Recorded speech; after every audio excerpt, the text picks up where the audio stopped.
all going to have to wake up tomorrow morning and work like hell to move the world to the place that we prefer it to be. And I just want to point out, just as a matter of perspective, that the lessons that our pundits take away from these results, that they will pronounce with certainty, will be wrong.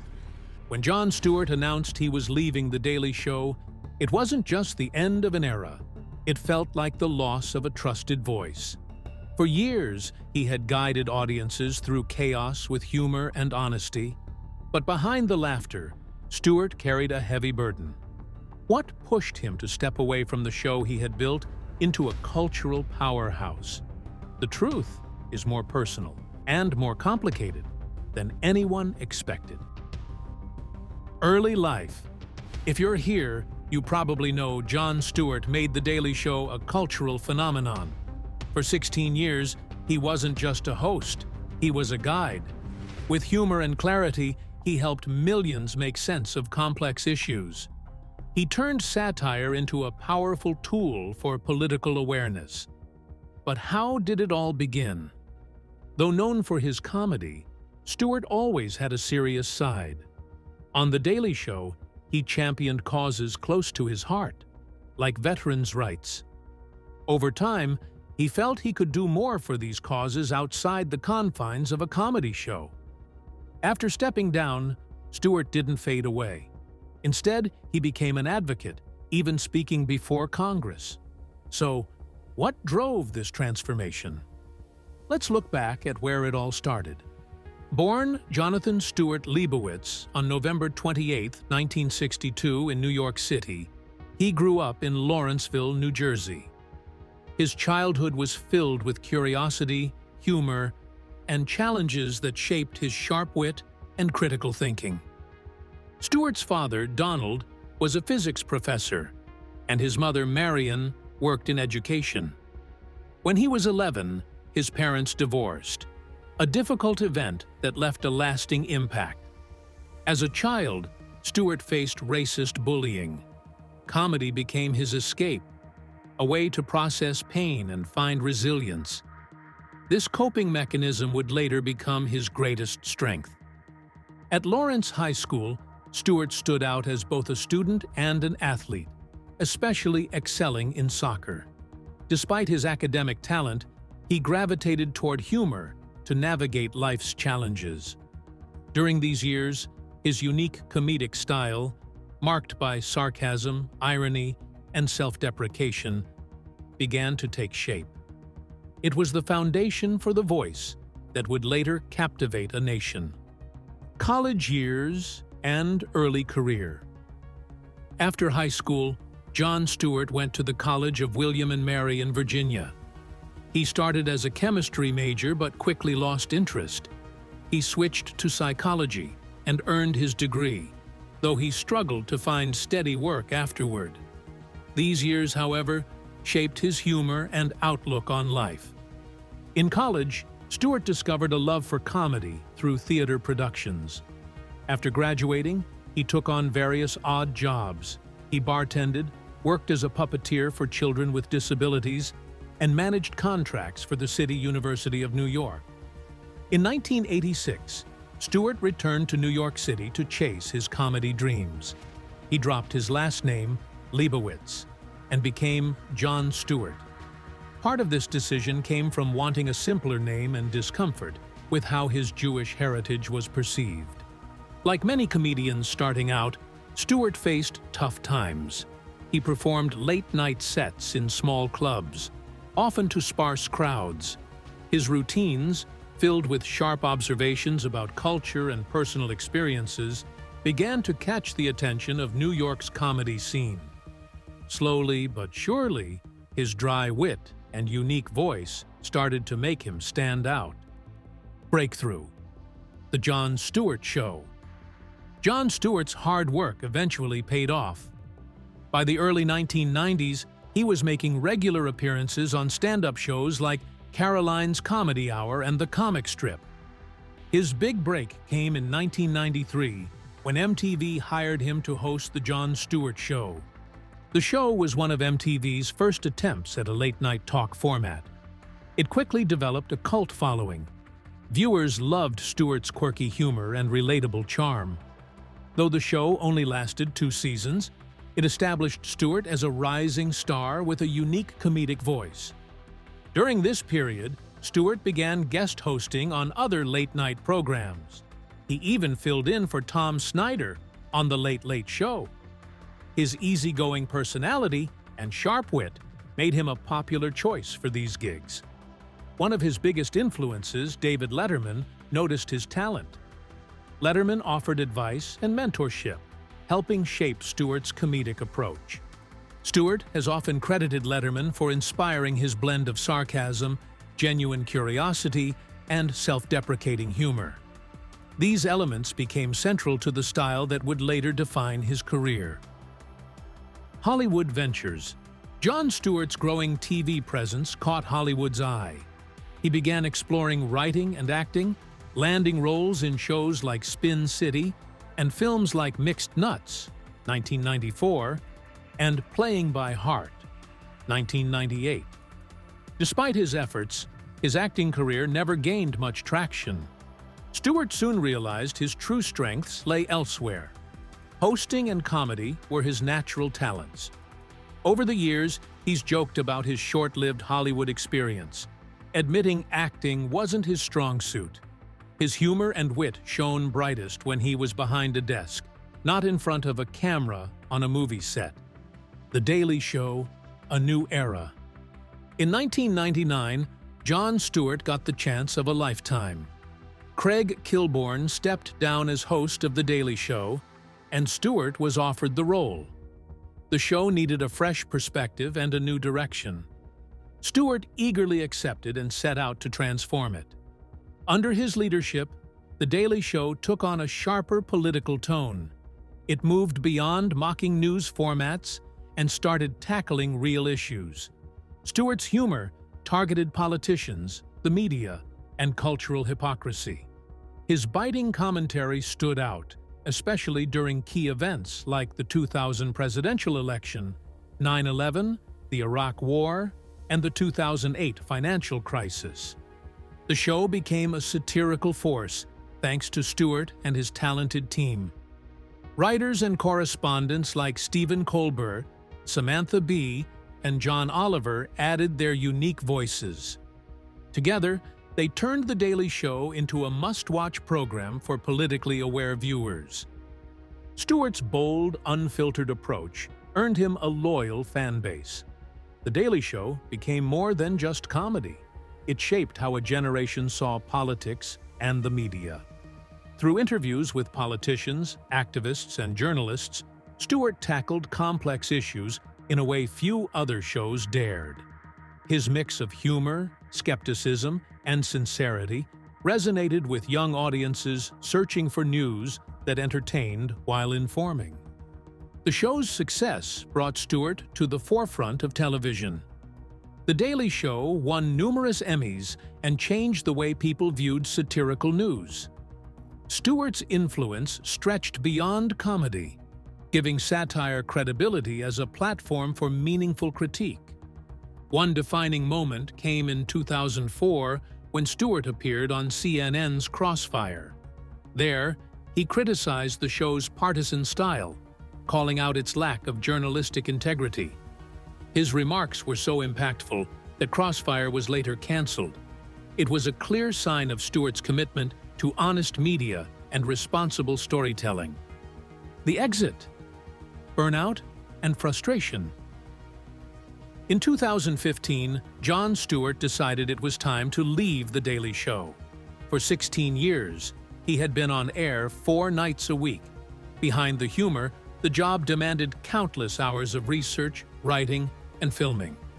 Over time, the workload began to take a toll. Stewart often felt drained. Balancing the roles of comedian, journalist, and news anchor wore him down. In interviews, he admitted the stress had a significant impact on him. After producing hundreds of episodes, he was ready for a change. "I was just so tired," he told The Guardian. "It felt like a distraction.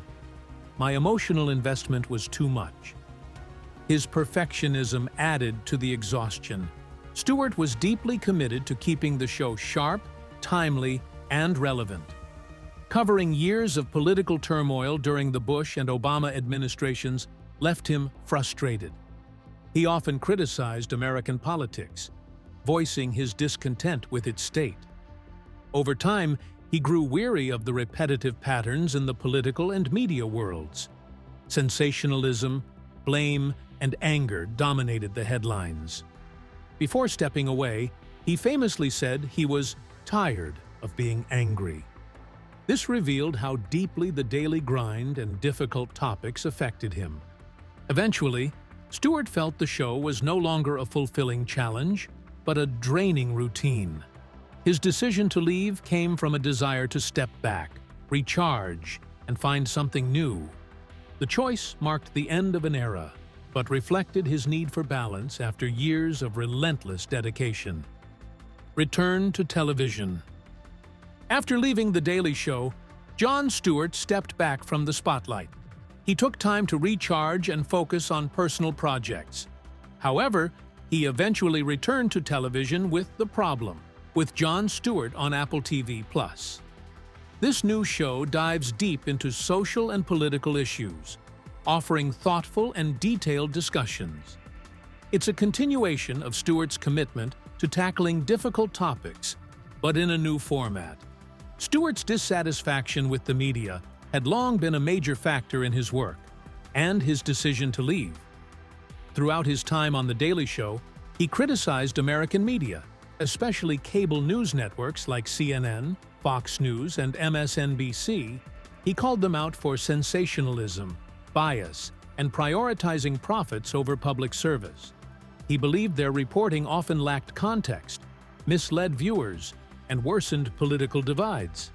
His frustration with the media hit a peak during his now famous 2004 appearance on CNN's Crossfire. On the show, Stewart accused the hosts of hurting America by focusing on meaningless arguments instead of fostering real discussions. The moment became a defining example of his discontent with the state of journalism. As The Daily Show evolved, so did Stewart's critiques of the media. His attacks became sharper and more frequent as he watched outlets amplify fear and division instead of providing clarity. To him, this wasn't just a passing annoyance. It was a deeply rooted concern. He had hoped for journalism to improve, but he felt the problems only grew worse. By the time Stewart left The Daily Show, he felt like he had hit a wall. He realized he couldn't change the industry he had spent years calling out. His departure was, in part, an acknowledgement of those limits. But this wasn't the only reason he decided to step away. Another, more personal factor also played a role. After 16 years of relentless work, Stewart was burned out. Hosting 4 nights a week required constant research, writing, and filming. Over time, the grueling pace began to take its toll. In interviews, Stewart admitted he was exhausted and emotionally drained.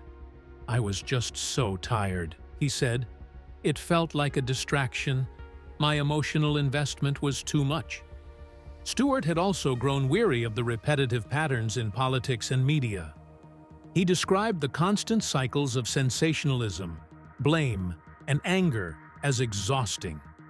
Before stepping down, he famously said he was tired of being angry, revealing how much the job had worn on him. Ultimately, his decision to leave was about more than frustration or fatigue. It was a chance to step back, focus on new challenges, and explore other ways to make an impact. While his time on The Daily Show had ended, Stewart's voice remained as relevant as ever. His return with The Problem with Jon Stewart proved he still had plenty to say, just on his own terms. A family-centered life. Jon Stewart is a family man at heart. Despite his fame, he keeps his personal life private and focused on his wife and children. While his career in comedy earned him widespread recognition, his home life has remained simple and grounded. A key part of Stewart's life is his marriage to Tracy McShane. They met in 1995 on a blind date arranged by a mutual friend. Tracy, a veterinary technician and animal rights advocate, quickly won Jon over with her kindness and passion for animals. In turn, Tracy was drawn to Jon's humor and intelligence. Their connection was built on mutual respect, shared values, and a deep bond. Stewart proposed to Tracy in a way as unique as his personality. After 4 years of dating, he commissioned a personalized crossword puzzle in the New York Times. The clues were all about their relationship, with the final question reading, "Will you marry me?" Tracy said yes, and they married in 2000. The couple's family grew with the arrival of their son, Nathan Thomas, in 2004, followed by their daughter, Maggie Rose, in 2006. Becoming a father changed Stewart's perspective on life. He often mentioned on The Daily Show how his children helped him stay grounded. His wife and kids became his source of balance amid a demanding career. Animals also play a central role in Stewart's family life. Both he and Tracy are passionate about animal welfare. In 2015, they founded the Hockhoxen Farm Foundation in New Jersey. The sanctuary provides a safe home for abused and neglected farm animals. It reflects their commitment to sustainability and kindness. Their children also participate, helping care for the animals and learning about compassion and responsibility. When Stewart left The Daily Show in 2015, his family was a major reason. The intense schedule had kept him away from home. He often returned after his kids were asleep and left before they woke up. Stewart longed for a slower pace and more time with his loved ones. His decision to step away marked a shift in priorities, focusing less on work and more on the people who mattered most. Through it all, Stewart's family has remained his anchor. Whether raising children, advocating for animals, or simply enjoying quiet moments at home, his life off camera reflects his values. For Stewart, fame has always taken a back seat to the joys of family and the simple act of being present. A quest for creative challenges. Jon Stewart's decision to leave The Daily Show wasn't just about spending more time with his family.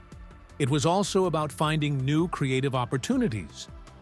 After 16 years as host, he felt it was time to move in a different direction and try something new. In 2014, Stewart took a bold step outside of comedy.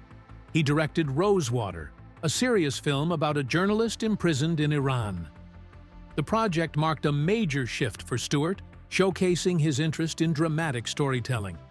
It allowed him to explore topics he hadn't addressed on The Daily Show. For Stewart, this was an opportunity to connect with audiences in a deeper, more emotional way. The daily grind of hosting The Daily Show left little time for personal or professional growth. Stewart often described the schedule as exhausting, with relentless demands on his time and energy. The pace of producing 4 episodes a week didn't allow much space for creativity or reflection. He wanted the freedom to focus on different projects and to be more present for his family. Leaving The Daily Show wasn't an easy decision. Stewart had built something extraordinary, a show that not only entertained but also informed and influenced public discourse. However, he felt ready to step away from the familiar and embrace new challenges. He wanted to tell stories that didn't fit the mold of satirical news and to approach issues from a fresh perspective. Stewart's departure also reflected a desire for a simpler, less chaotic life. He wanted to spend more time with his wife and children, something his hectic work schedule had often made difficult. The move wasn't just about stepping away. It was about stepping toward a life with greater balance and fulfillment. The legacy of The Daily Show. Jon Stewart's exit from The Daily Show was a turning point for both the program and the world of political comedy. His departure marked the end of an era, leaving a void in late-night television that was difficult to fill. Stewart's impact on political discourse and entertainment, however, continues to resonate. During his time as host, Stewart didn't just entertain, he changed how people viewed the news. By blending satire with sharp analysis, he created a unique genre of political commentary. His approach transformed the late-night format, making it a platform for serious discussions wrapped in humor. This groundbreaking style opened the door for shows like The Colbert Report, Last Week Tonight with John Oliver, and Full Frontal with Samantha Bee. These programs, in many ways, owe their existence to the foundation Stewart built. Stewart's comedy wasn't just about getting laughs. He was sharp, informed, and unafraid to challenge those in power. Whether dissecting a politician's hypocrisy or calling out media failures, he held a mirror to society in a way that felt both honest and biting. His ability to cut through the noise and speak directly to viewers made him a trusted voice during times of political chaos. Under Stewart's leadership, The Daily Show became more than just a late-night program. It became a cultural force. It shaped how younger audiences engaged with politics and inspired a new generation to think critically about current events. Stewart's interviews with politicians, journalists, and public figures often revealed more depth and honesty than traditional news outlets. This made the show not only entertaining, but also a significant source of information for many. Even after stepping down, Stewart's influence remains evident. The hosts he mentored, like Stephen Colbert, John Oliver, and Samantha Bee, continue to carry the torch, using satire to challenge the status quo. They've expanded on his legacy, proving that comedy can still be a powerful tool for holding power to account. Stewart's impact goes beyond television. His style of humor and fearless critique reshaped the way people discuss politics and the media. By bridging the gap between entertainment and serious debate, he left an enduring mark on American society. For fans and comedians alike, Stewart isn't just a figure from the past. He's a symbol of what political comedy can achieve when it's done with intelligence and purpose.